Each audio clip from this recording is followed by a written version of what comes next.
the opportunity that we have now to take a very significant step on Saturday the 10th of November in relation to children in this country. I want to say a little bit about how we've arrived at this situation, what's in the amendment, why it's important, and why we're asking for support, and why I would hope after this meeting that all of you will be in a position to go out and tell other people about the referendum and explain it.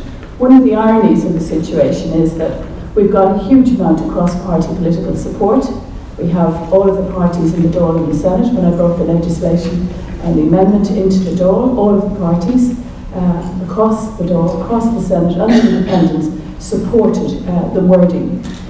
We have many organisations who work directly with children, the Coalface, the ISPCC, Bernardo's, Broiga, youth organisations, the ICA yesterday, Impact Trade Union, the ICTU. We have a very broad spectrum of support for this referendum.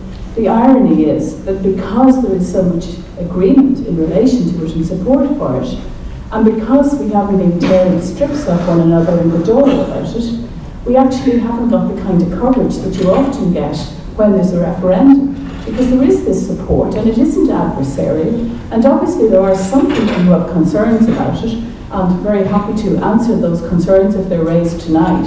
And there are some groups who don't support the referendum, but there is a huge number of people who want to see this referendum passed.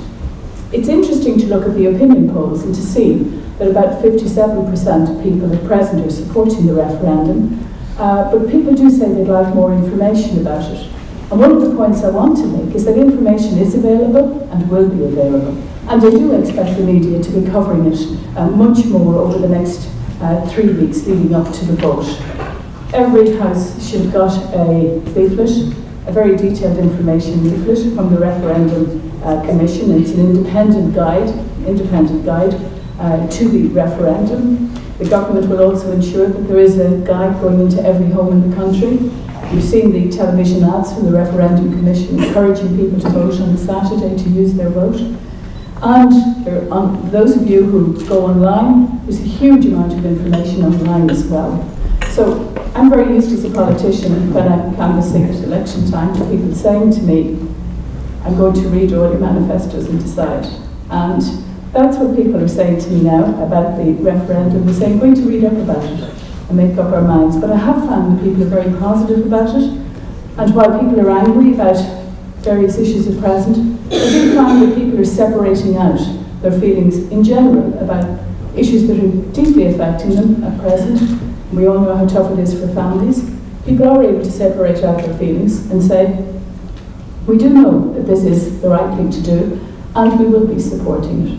But I'm not one bit complacent, because I think we still have to go out and fight and ensure that this is passed. And I think it will take the efforts of everyone to have a high turnout and to ensure that the answer is yes on the day. Cannot be complacent about a referendum in Ireland.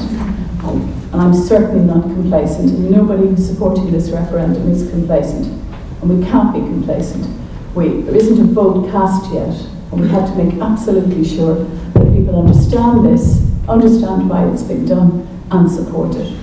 So, a very brief history. Decades of not treating our vulnerable children very well. Last night I heard a description of the experience of children in a house, in a home down in Baltimore, and how appallingly they were treated there. That was one example of an organisation, an industrial school, a residential setting that really did not care for children, and he used and abused them a number of decades ago. We've had a whole series of reports. 20 years ago, Judge Catherine McGuinness did a report on the Kilkenny incest case. I heard her speaking about it this morning. She said that for many, many years, that young girl was raped, abused, had her arm broken, had an appalling time in her home, and it went on and on. There was a reluctance, she said, by statutory authorities to intervene to help that young child, until the young Garda said, this cannot go on, and she took action. And at that time, Catherine McGuinness said, it may be that the rights and the attitude we have at times to the family means that we don't look at the individual needs of the child, and we need to do that more. We need to be more explicit about it. And she said, let's put explicit recognition of the rights of the child into the Constitution 20 years ago, and that's continued. So this referendum is about doing just that. It is about those explicit rights, and that's the first part of the amendment, that we say that we should recognise the natural and imprescriptible rights of all children, and that there should be an obligation on the state to protect those rights. So that's the very first thing we say in the amendment. We then go on to clarify, if the state has to intervene, and it's very rare and it is exceptional, that we should be very clear that children should be protected and that their safety and welfare should be protected. And we've outlined that we need to look at the impact on the child if they're not being protected.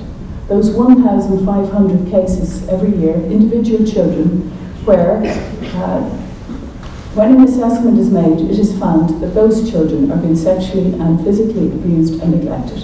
1,500 children. It's still exceptional, it's still a small proportion, but very important that we work to protect those children as much as possible, and that we're clear about it. It's already in the Constitution. We spell it out a little bit more carefully and clearly in the amendment we're putting before you. We then go on to say that when children's decisions are being made about children in the courts in relation to adoption and custody and access and childcare proceedings, the views of the child should be heard in those settings according to their age and their maturity. That's already in some of our legislation, but we're putting in at a constitutional level. We're also saying when you're making decisions about the future of children, we should consider their very best interest, and that should be a paramount consideration in those situations. We're also looking at adoption issues, and other speakers are going to go into detail on that, so I won't. But what we are doing is we're equalising the law in relation to adoption. And we're saying that whether your parents are married, marital or non-marital, if it's appropriate in very specific circumstances, you've been living with a foster family for a long time and they want to adopt you and you want to be adopted by them, you shouldn't have to wait until you're 17 and a half, because that's the test at present. So those are the main provisions in this amendment. They're very clear. It's one page. It's just one page. I think people will understand it when they put their attention to it. The Stability Treaty was 20 pages, and people voted, 60% of people went out and supported that. So let's hope that people will turn their attention to this in the next 3 weeks, and that they will understand how important it is. And can I ask all of you for your support to ensure that that happens?